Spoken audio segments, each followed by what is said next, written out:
Hey guys, welcome back to SUP'S Garage. So on this bike, we're gonna be replacing the engine on this thing. As you can see, we got a hole in the block, so this engine's gotta go. And I got the engine that's gonna go in this bike. I bought this engine from eBay, so hopefully we have no issues on it. So we're gonna start off by removing all the plastics, and hopefully we run into no issues. All right, so here's the progress so far. We got the radiator off, and obviously we got all the plastics off. Right now we're making sure all the wiring is disconnected. And next we're gonna see if we can get the headers off. But so far, everything's going good.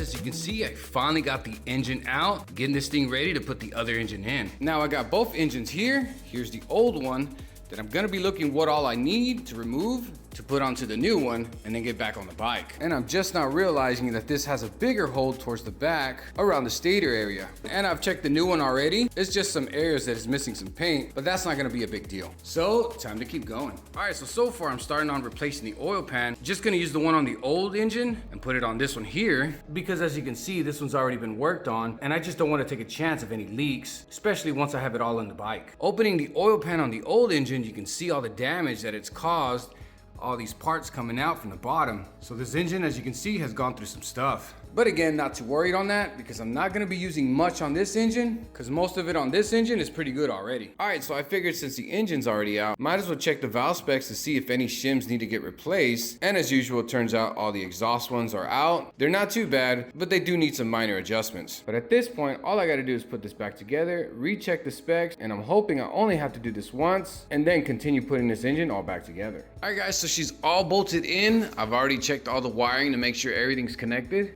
on both left and right side. And I have that new radiator installed as well. And of course I got the oil and coolant already in the engine. So pretty much at this point, it's time to see if everything goes well, cranking it on.